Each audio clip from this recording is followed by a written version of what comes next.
ఓం శ్రీ మాత్రే నమః. అందరికీ నమస్కారం. 2024 సంవత్సరంలో మనకి జంధ్యాల పౌర్ణమి ఏ రోజున వచ్చింది, మనం జంధ్యాన్ని ఎప్పుడు మార్చుకోవాలి, ఏ సమయానికి మార్చుకోవాలి, అలాగే జంధ్యం ధరించని వారు ఈ జంధ్యాల పౌర్ణమి రోజున ఏం చెయ్యాలి, వాళ్ళకి కూడా గాయత్రీదేవి అనుగ్రహం కలగాలంటే ఏ విధి విధానాన్ని ఆచరించాలి అన్న పూర్తి విషయాలను ఈ వీడియో ద్వారా తెలుసుకుందాం. మొదటిసారి ఛానల్ ని చూసేవాళ్ళు మా ఛానల్ ని సబ్స్క్రైబ్ చేసి పక్కనే ఉన్న బెల్ ఐకాన్ ని ప్రెస్ చేయండి. దీనివల్ల మీకు రానున్న ఆధ్యాత్మిక వీడియోస్ అన్నీ కూడా నోటిఫికేషన్ ద్వారా మీకు అందుతాయి. అలాగే మీరు ఎటువంటి వీడియోని మిస్ కాకుండా చూడగలరు. మా వీడియోస్ మీకు నచ్చినట్లయితే లైక్ చేయండి, షేర్ చేయండి. శ్రావణ పూర్ణిమను జంధ్యాల పూర్ణిమ అని కూడా అంటారు. ఈ రోజున నూతన యజ్ఞోపవీత ధారణ చేసి జప అర్చనాదులను నిర్వహిస్తారు. యజ్ఞోపవీతం అనే పదము యజ్ఞము, ఉపవీతము అనే రెండు పదాల కలయిక వల్ల ఏర్పడింది. యజ్ఞము అంటే యాగము, ఉపవీతము అంటే దారము అనే అర్థాలు కూడా ఉన్నాయి. యజ్ఞోపవీతము అంటే యాగకర్మ చేత పునీతమైన దారము అని అర్థము. యజ్ఞోపవీతం సాక్షాత్తు గాయత్రీదేవికి ప్రతీక. పరమ పవిత్రమైన యజ్ఞోపవీత ధారణ వల్ల జ్ఞానాభివృద్ధి కలుగుతుందని, యజ్ఞం ఆచరించిన ఫలితం కలుగుతుందని వేదోక్తి. యజ్ఞోపవీతాన్నే జంధ్యమని, బ్రహ్మసూత్రమని కూడా పిలుస్తారు. మన సాంప్రదాయంలో ఉన్న 16 సంస్కారాలలో ఉపనయనం ఒకటి. ఉపనయనం సందర్భంలోనే యజ్ఞోపవీతాన్ని ధరింపచేస్తారు. ఎడమ భుజంపై నుండి ధరిస్తారు కాబట్టి దీనిని ఉపవీతం అని కూడా అంటారు. ఉపనయనం చేసుకుని జంధ్యాన్ని వేసుకున్న వ్యక్తి త్రికాల సంధ్యావందనం చేయుటకు, గాయత్రి పూజ చేయుటకు, ఇతర పూజలు చేయుటకు అర్హుడవుతాడు. యజ్ఞోపవీత ధారణకు అర్హులైన వారందరూ ఈ శ్రావణ పూర్ణిమ రోజున పాత జంధ్యమును తీసివేసి కొత్త జంధ్యమును అంటే యజ్ఞోపవీతాన్ని ధరించవలెను. ఉపవీతము అంటే మరొక అర్థము కూడా ఉన్నది, రక్షణ వస్త్రం. దీనిని ధర్మశాస్త్రాల ప్రకారము ఈ పౌర్ణమి రోజున తప్పనిసరిగా ధరించాలి అని చెబుతున్నాయి. ఉపనయనం పొందిన వారిని ద్విజులు అని అంటారు.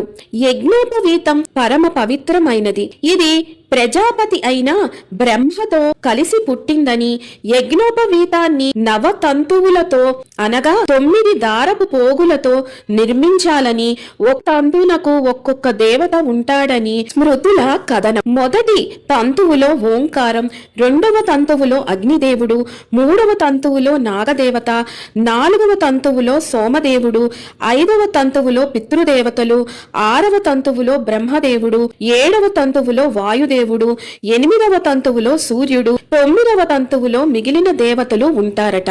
యజ్ఞోపవీతం 96 కొలతలతో కూడి ఉండాలి అని వశిష్ఠ స్మృతి ప్రమాణంగా తెలియజేసింది. 4 వేదాలలోనూ గాయత్రి మంత్రం 24 అక్షరాలుగానే ఉపదేశించారు. ఆ మంత్రంలోని అక్షరాల సంఖ్యకు 4గింతలుగా అంటే 96 తంతువులుగా యజ్ఞోపవీతాన్ని నిర్మించుకుని ధరించాలి అని ఉపదేశం. ఇంతటి మహిమాన్వితమైన యజ్ఞోపవీతాన్ని మొట్టమొదట బ్రహ్మ తయారు చేశారట. అలా బ్రహ్మ తయారు చేసిన జంధ్యాన్ని శ్రీమన్నారాయణుడు ముప్పిరి పెట్టాడని, లయకారకుడు సకల శుభకారుడైన రుద్రుడు ముడి వేశాడని అంటారు. ఆ తరువాత సకల సౌభాగ్యదాయిని, సకల జ్ఞాన రాశి అయిన గాయత్రీదేవి అభిమంత్రించింది అని చెబుతారు. దాని వల్లనే ఈ యజ్ఞోపవీతానికి అంతటి పవిత్రత చేకూరింది. అందుకే ఇంత విశిష్టత కలది కాబట్టే ఆ ఆదిదేవుడు సర్వమంగళాపతి అయిన ఆ మహాదేవుడు కూడా మంగళం కలిగించేందుకు ఉపవీతాన్ని ధరించాడు అని యజుర్వేదంలో చెప్పబడి ఉన్నది. ఇప్పుడు యజ్ఞోపవీతం ఎలా వేసుకోవాలి, ఏ విధి విధానాలను పాటించాలి అన్న విషయాన్ని తెలుసుకుందాం. యజ్ఞోపవీతం ధారణ చేసే వ్యక్తి సూర్యోదయానికి ముందే లేచి తలారా స్నానం చేయాలి. తరువాత నుదిటిన విభూది గాని, నామాలు గాని, బొట్టును గాని పెట్టుకోవాలి. ఆచమనం చేయాలి. వారి వారి గోత్ర నామాలతో సంకల్పం చెప్పుకోవాలి. తరువాత యజ్ఞోపవీతాన్ని ఒక ప్లేట్లో గాని తమలపాకు మీద గాని పెట్టి గాయత్రీ దేవిని ఆవాహన చేయాలి. ధూప దీప నైవేద్యాలు, తాంబూలం, హారతి ఇవ్వాలి.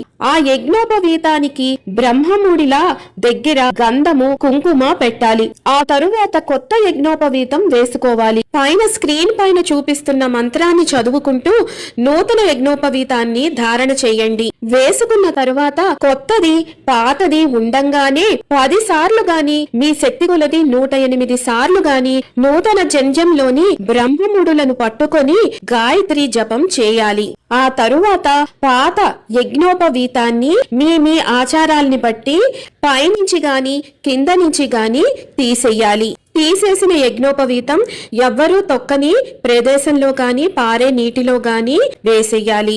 ఈ రోజున ముఖ్యంగా నూతన జంజం ధరించిన వారు సప్త ఋషులను, సూర్య భగవాను ప్రార్థించాలి. ఆ తరువాత వీలు ఉంటే వేద పండితులకు స్వయం పాకం, దక్షిణ, వస్త్రాలు లేదా యజ్ఞోపవీతాన్ని దానం ఇస్తే చాలా మంచిది. యజ్ఞోపవీతం ధరించని వాళ్ళు ఈ రోజున ఏం చేయాలి అంటే గనక గాయత్రి అమ్మవారికి పూజ చేసుకోవాలి. యథాశక్తి కొలది గాయత్రి మంత్రాన్ని జపించాలి. 2024 సంవత్సరంలో మనకి జంధ్యాల పౌర్ణమి ఏ రోజున వచ్చింది అంటే శ్రీ క్రోధినామ సంవత్సరం, దక్షిణాయనం, వర్ష ఋతువు, శ్రావణ మాసం, శుక్లపక్షం, పౌర్ణమి తేదీ ప్రారంభం 18 ఆగస్టు 2024 ఆదివారం రాత్రి 2:32 నుంచి 19 ఆగస్టు 2024 సోమవారం రాత్రి 12:50 వరకు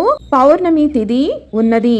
జంధ్యాల పౌర్ణమిని నిర్వహించుకోవాల్సిన తేదీ 19 ఆగస్టు 2024 సోమవారం రోజున. ఈ రోజున నక్షత్రం శ్రవణ ఉదయం 9:01 వరకు ఉన్నది. తదుపరి ధనిష్ట. ఈ రోజున నూతన జంధ్యాన్ని వేసుకొని పాత జంధ్యాన్ని విసర్జించవలసిన శుభ సమయం తెల్లవారుజామున 4:59 నుంచి ఉదయం 7:30 లోపు మీరు పాత జంధ్యాన్ని విసర్జించి కొత్త జంధ్యాన్ని ధరించవలసి ఉంటుంది. ఒకవేళ ఈ సమయంలో కుదరని వాళ్ళు ఉదయం 9:01 నుండి ఉదయం 10:30 లోపు మీరు నూతన జంధ్యాన్ని ధరించాలి. విన్నారు కదా, 2024 సంవత్సరంలో మనకి జంధ్యాల పౌర్ణమి ఏ రోజున వచ్చింది, నూతన జంధ్యాన్ని ధరించవలసిన శుభ సమయం, పూర్తి వివరాలను మరొక వీడియోతో మళ్ళీ మిమ్మల్ని అందరినీ కలుసుకుంటాను. సెలవు మరి. సర్వం ఈశ్వరార్పణమస్తు. స్వస్తి.